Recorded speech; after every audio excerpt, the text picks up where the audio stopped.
एक बार सारे लोग पूरी ताकत से बोलेंगे। मैं बोलूंगा जय बिहार, आपको बोलना है जय जय बिहार, जय बिहार। इतने मधुबन के जनता में दूंगा आई पीछे के जितना आदमी खड़ा बड़ा सब झारखंड में रहता है। अरे भाई पहले जो जो कुर्सी पर खड़ा है बैठ जाइए, अभी 15 मिनट बैठे पड़ी, बैठिए। जो कुर्सी पर बैठो भाई, कुर्सी पर जो खड़ा है बैठिए। पहले जो कुर्सी पर खड़े हैं सब लोग बैठिए, बैठिए भैया। एक बार जो लोग कुर्सी पर खड़े हैं बैठ जाइए, बैठिए। जो लोग खड़े हैं उनको खड़े, आप कुर्सियों पर रहिएगा, खड़ा भी रहेगा, दोनों मजा लीजिएगा। कुर्सी बैठिए। अब फिर से पूरी ताकत से इस चंपारण की जमीन में जितनी ताकत है, जितनी ताकत से लोग बिहार के लोगों को बिहारी कह के गाली देते हैं, उसी आवाज को बुलंद करके बोलना है जय बिहार, जय बिहार, जय बिहार। हमारे नाम है प्रशांत किशोर, हम नेता ना है। रवा सवाई बनी जाएगा सभा में इस सोच के कि नेताजी यहाँ कहन के हमने के एगो नया दल बनल बा जन सुराज, ओकरा के वोट दी या सब कोई जिताई, हमने के काम कइल जाई। तो हम आपको बता रहे हैं हम नेता नहीं हैं, बिहार के एक साधारण परिवार के लड़के हैं। हमारे अपने दादा बैलगाड़ी चलाते थे, मजदूर थे। बाबूजी हमारे यहाँ सरकारी डॉक्टर थे। यही गांव के सरकारी विद्यालय से पढ़कर हमने अपना जीवन शुरू किया है। माता पिता का आशीर्वाद है, ऊपर वाले की कृपा है, जीवन में कुछ हासिल कर लिए। लोग बताते हैं कि पिछला 12-15 साल में हमने जिसको सलाह दे दिया, जिसका हाथ पकड़ लिए, वही आदमी जीत के राजा हो गया। लेकिन 3 बरिस पहले हमने वो काम छोड़ दिया। अब रउआ कहो कि जौना काम के करके इतना नाम पैसा शोहरत कमाए हैं, वो काम को छोड़कर 3 बरिस से बिहार में गली गली काहे घूम रहे।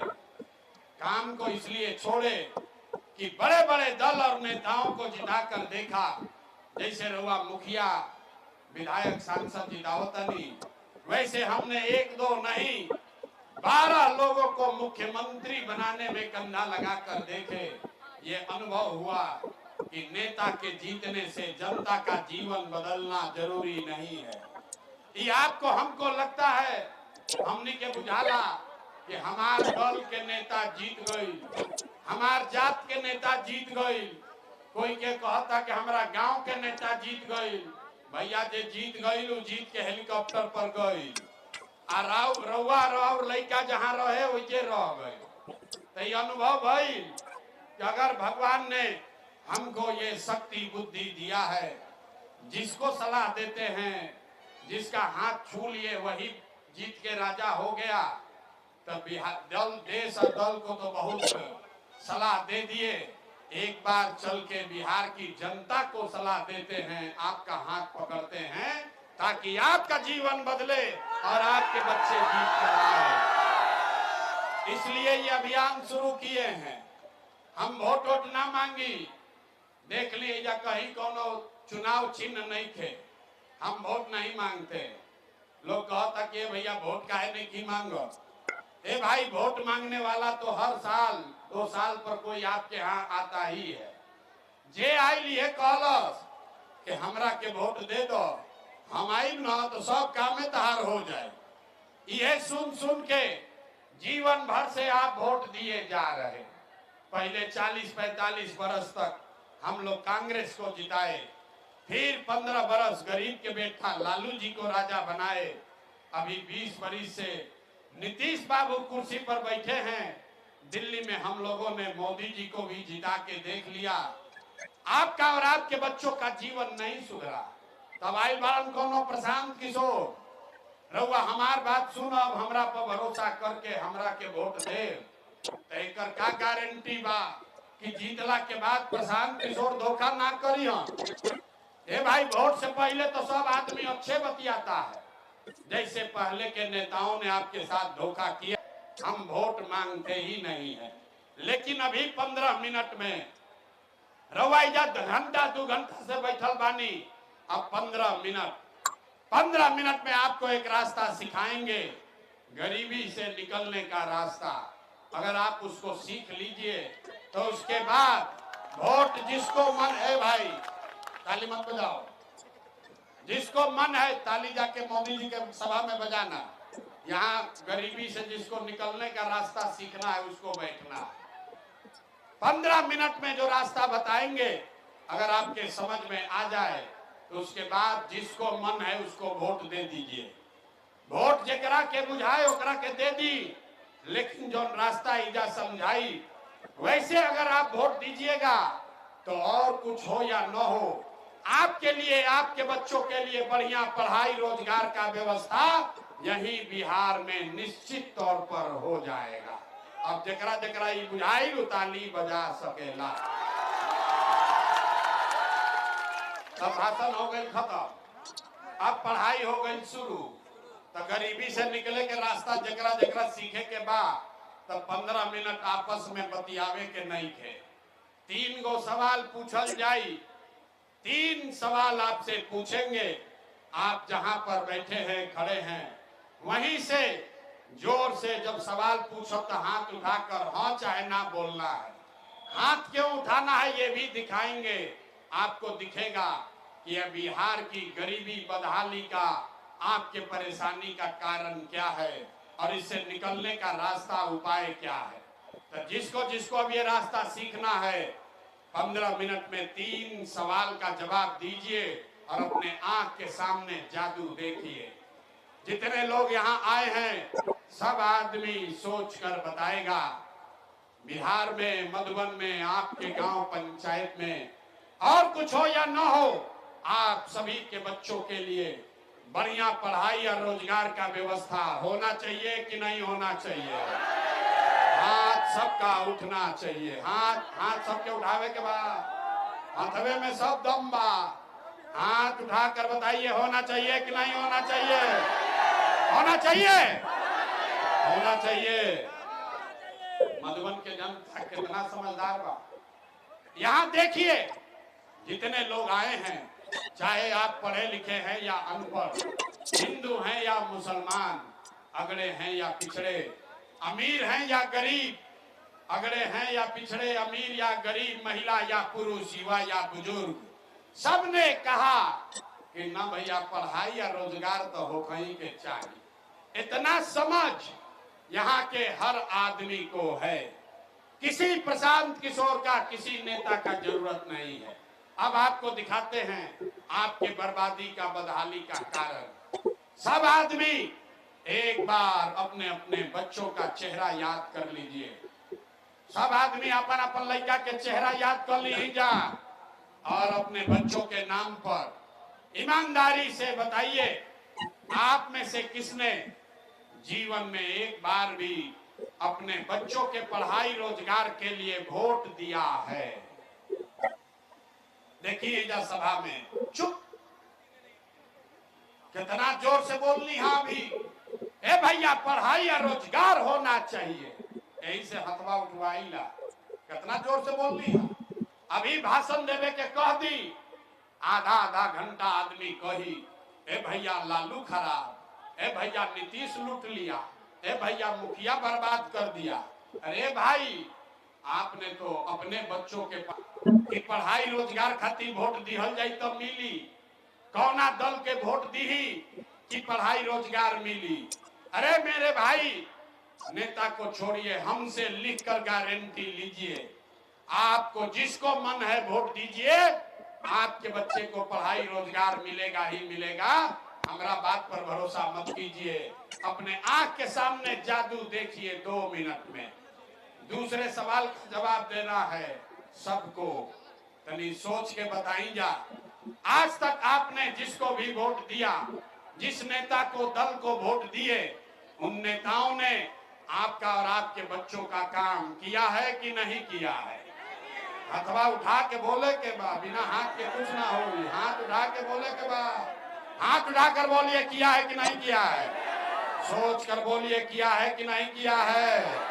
नहीं किया है, नहीं किया है ना भाई, पलटिएगा नहीं ना। तब वीडियो में रिकॉर्ड हो गई, सब आदमी कहला सब भाई देख लो, सबने कहा है कि आज तक, अब जादू देखिएगा, 2 मिनट में जादू दिखी। आपने कहा कि भैया जिसको भी वोट दिए आज तक तो हमनी के कोई कामे ना कैलस, तो अब भैया हम गिनवावे शुरू करत नहीं। सही बात बोलो तो जोर से हाँ कहे के बाद, गलत बोलब तो ना बोल दे, बात खत्म होई। ऐजे सभा में दिखी कि रउआ लइकन के पढ़ाई रोजगार कैसे मिली। पूरे बिहार में, मधुबन में, चंपारण में बहुत सारे लोगों ने 5 किलो अनाज के लालच में मोदी जी को, भाजपा को वोट दिया है। तब बिहार में चाहे जितना चोरी भ्रष्टाचार बा, 1 किलो चोरी करके 4 किलो अनाज यहाँ के लोगों को मिल रहा है कि नहीं मिल रहा है? बोले के बाद मिलता है कि नहीं है? मिल रहा है कि नहीं मिल रहा है? आपने हमने वोट दिया हिंदू मुसलमान बन के, सब हिंदू लोग कहे ए भैया हमरा दशा कुछ भी हो, पहले अयोध्या में राम जी के मंदिर बन जाए के चाहिए। तो भैया आपके गांव में नाली गली नहीं बना, आपके गांव में स्कूल अस्पताल नहीं हुआ, आपको इंदिरा आवास नहीं मिला, आपके जिला में चीनी का फैक्ट्री चालू नहीं हुआ, लेकिन आपके वोट के ताकत से अयोध्या में राम जी का मंदिर बना है कि नहीं बना है? हाथ उठना चाहिए।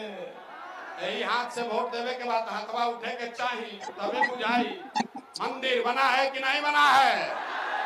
आपने, हमने, कई लोगों ने वोट दिया भाग हम मोदी के ना दे, हम तो नीतीश के दे, हमारा बिजली पानी सड़क चाहिए।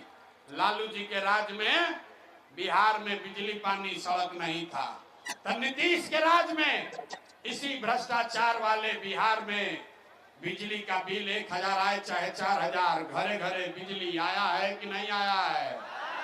अरे बोलो भैया, 2 बार हिलाने पे काहे बोलते हो? हाथ उठाकर बोलो बिजली आया है कि नहीं आया है? आपने, हमने वोट दिया जाति के नाम पर, अपने जात के नेता को। बिहार में आदमी कहेला जी ही चाहे मर जाई, अपना जाते वाला के वोट दे। तो भैया आपके जात के नेता ने आपके बच्चों के लिए पढ़ाई रोजगार का बात नहीं किया, लेकिन जाति का बात और जाति का जनगणना पूरा बिहार में हुआ है कि नहीं हुआ है? आपने, हमने वोट दिया सिलेंडर के लालच में मोदी जी के। सब लोग सोचल कि अब सिलेंडरे पर खाना बनी, तो सिलेंडर के दाम 1000 हो कि 1200, घरे घरे सिलेंडर बटल बा कि नहीं के बटल? अरे मोदी जी कितना प्रचार करता है, सिलेंडर बटा है कि नहीं बटा है? हाथ उठाकर बोलिए सिलेंडर बटा है कि नहीं बटा है। अब दोबारा ना बोलो, अब नहीं बोलिएगा, माइक पर रख के चले जाएंगे। जो सीखना है तो बोलो सिलेंडर बटा है कि नहीं बटा है। आपने, हमने वोट दिया मोदी का भाषण सुन के कि मोदी जी ने गुजरात में बड़ा विकास किया है। तो भैया मोदी गुजरात में तो विकास कर रहे हैं, पूरा देश का पैसा ले जाके गुजरात के गांव गांव में फैक्ट्री लगा रहे हैं, और पूरे बिहार से, चंपारण से, मधुबन से आपके हमारे बच्चे गुजरात में जाकर नौकरी मजदूरी कर रहे हैं कि नहीं कर रहे हैं? तो कौना बात पर वोट देनी जा कि ना मिलो? अरे आपने अपने बच्चों के नाम पर कहा कि भैया आज तक जीवन में अपना लइकन के पढ़ाई रोजगार खातिर वोट ना देनी जा, यह बात बतावे आइल बानी। बोइएगा बबूल तो आम कहाँ से खाइएगा? वोट दीजिएगा 5 किलो अनाज के लिए, तो रोजगार कहाँ से भेटाई? आपने वोट दिया अनाज के लिए, अनाज आपको मिल रहा है।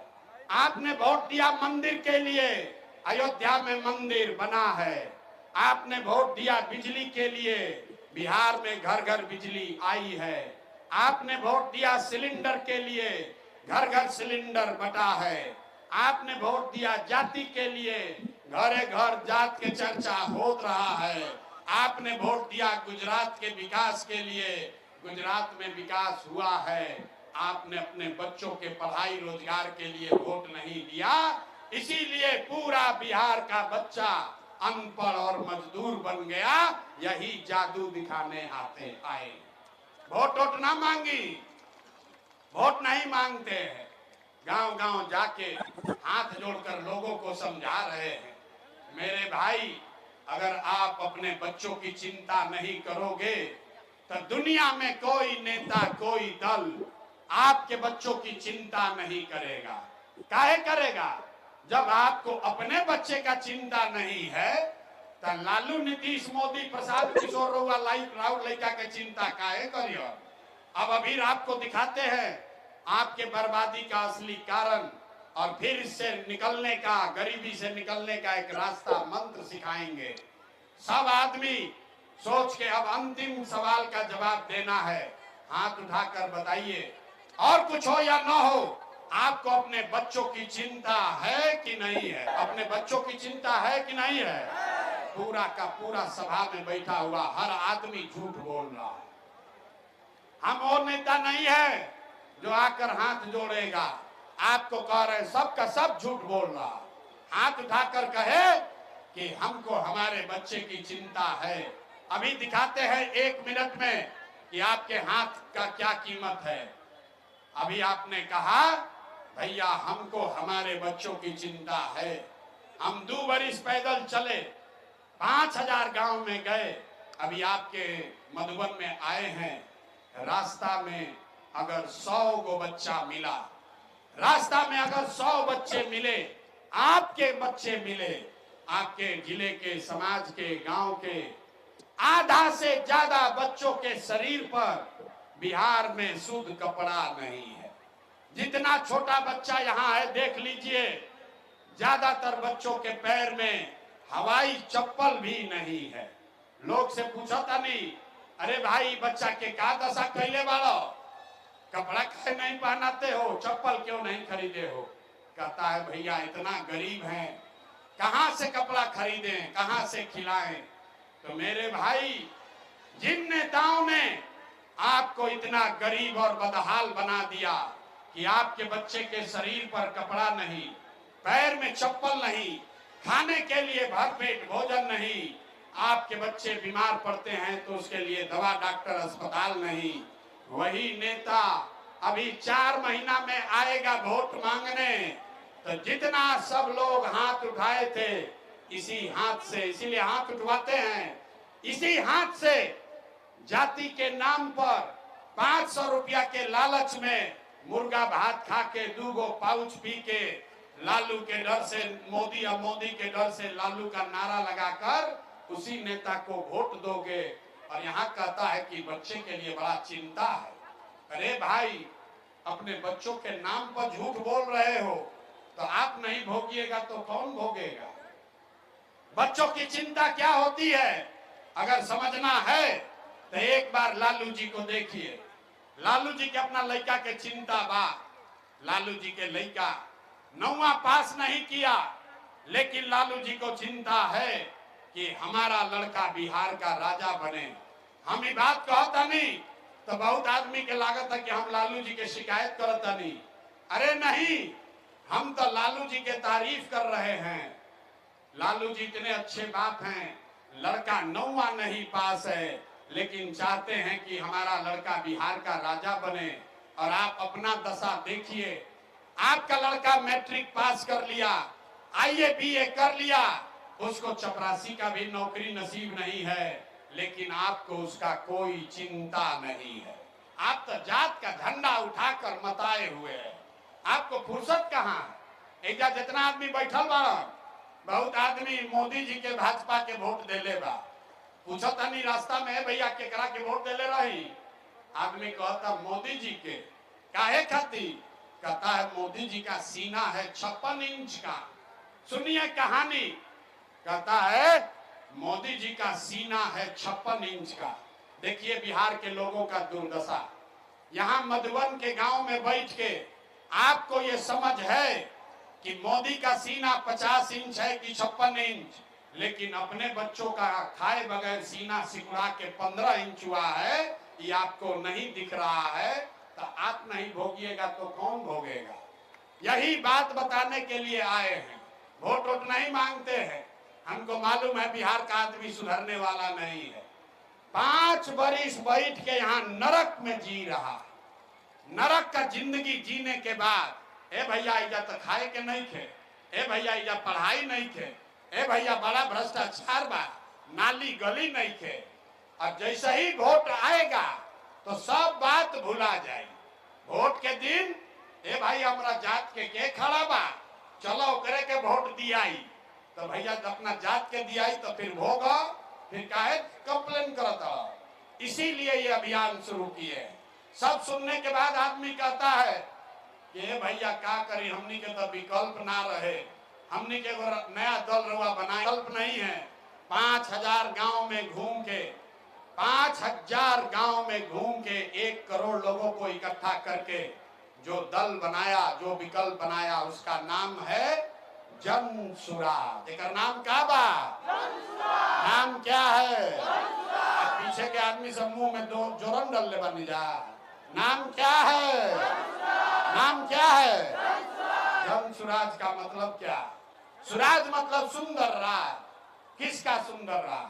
आपने तो मोदी का राज देख लिया, नीतीश का राज देख लिया, लालू का राज देख लिया, अब प्रशांत किशोर का भी राज देखिएगा, कोई फायदा नहीं है। अब अगर बदलाव चाहिए तो बिहार में लालू, नीतीश, मोदी, प्रशांत किशोर का नहीं, जनता का राज कायम होना चाहिए। होना चाहिए कि नहीं होना चाहिए? हाथ उठाकर बोलिए, होना चाहिए कि नहीं होना चाहिए? होके के चाहिए तो होके के चाहिए तो इसका सूत्र मंत्र समझ कर जाइए, एक संकल्प लीजिए। अगली बार जब वोट देने जाइए, जिसको मन है उसको वोट दीजिए। अगली बार जब वोट देने जाइए तो एक संकल्प लीजिए, एक बार जीवन में जिन लोगों ने बिहार को लूटा है, जिन लोगों ने आपके बच्चों को अनपढ़ मजदूर बनाया है, जिन लोगों ने आपके बच्चों को के पेट पर लात मारा है, आपके जाति का हो या धर्म का, दल का हो या विचारधारा का, उसको वोट नहीं देना है। तो सब आदमी तने एक एक बार अपना हाथ उठाइए और बताइए, जो जहां खड़े हैं वहीं से खड़े होकर हाथ उठाइए और बताइए कि जिन नेताओं ने बिहार को लूटा है उसको वोट देना है कि नहीं देना है? जोर से बोलिए, देना है कि नहीं देना है? देना है कि नहीं देना है? आपके जाति का होगा तो दोगे कि नहीं दोगे? आपके जाति का होगा तो दीजिएगा कि नहीं दीजिएगा? हिंदू मुसलमान करेगा तो दोगे कि नहीं दोगे? 2000 रुपया दिहन तो देव कि ना दे? नहीं दीजिएगा। काहे नहीं दीजिएगा? अरे भाई 2000 रुपया देगा तो पैसा लेना है, पैसा लेना है। आप बताइए, 5 बरस राशन कार्ड बनाने में आपसे पैसा लिया है कि नहीं लिया है? अरे बोलो भाई, पैसा लगा है कि नहीं लगा? जाति प्रमाण पत्र बनाने में पैसा लागल बा कि नहीं के लागल? थाना में FIR करने में पैसा लग रहा है कि नहीं लग रहा है? जमीन में रसीद कटाने में पैसा लग रहा है कि नहीं लग रहा है? बिजली का बिल गलत आ रहा है कि नहीं आ रहा है? तो आप ही का पैसा है, वोट के समय आकर वापस देगा तो पैसा लेना है। लेकिन लेने के बाद एक संकल्प याद रखना है, अगली बार जब वोट देने जाइए, जिसको मन है उसको वोट दीजिए, लेकिन एक बार जीवन में मेरी बात मानिए, अगला वोट किसी नेता के लिए नहीं, किसी दल के लिए नहीं, जात के लिए नहीं, हिंदू मुसलमान के लिए नहीं, अगड़े पिछड़े के लिए नहीं, 5 किलो अनाज के लिए नहीं, नाली गली के लिए नहीं, लालू, नीतीश, मोदी, प्रशांत किशोर के लिए नहीं। अगला वोट सिर्फ और सिर्फ अपने बच्चों के लिए दीजिए, अपने बच्चों के शिक्षा और रोजगार के लिए दीजिए। ताली नहीं क्या बजावे के? हाथ उठाकर सबको संकल्प लेना है। पीछे तक जो खाना के लाइन में लागल बांधे वो लोग के हाथवा उठाकर पहले संकल्प लीजिए कि अगली बार वोट अपने बच्चों के लिए देना है कि नेताजी के बच्चा के लिए? जोर से बोलिए, अपने बच्चों के लिए कि नेताओं के बच्चों के लिए? अपने बच्चों के लिए कि जात के लिए? जात के लिए कि अपने बच्चे के लिए?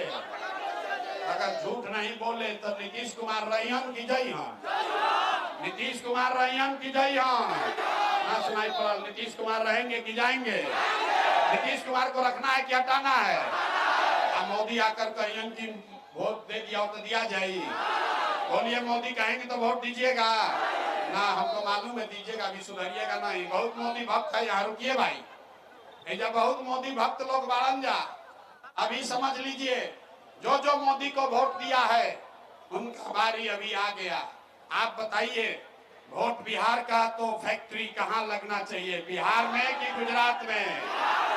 ना, वोट बिहार का तो फैक्ट्री कहाँ लगना चाहिए, बिहार में कि गुजरात में? बिहार में कि गुजरात में? बिहार में कि गुजरात में?